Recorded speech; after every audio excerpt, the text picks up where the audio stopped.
You ask Tiger to solve. This deals with linear equations with one unknown. The final result is x equals 25. Let's solve it step by step. Isolate the x.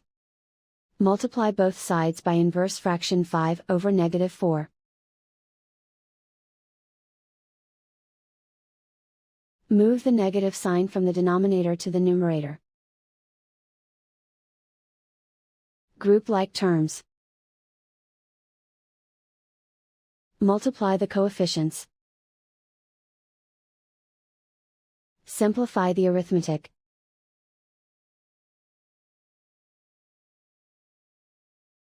Move the negative sign from the denominator to the numerator.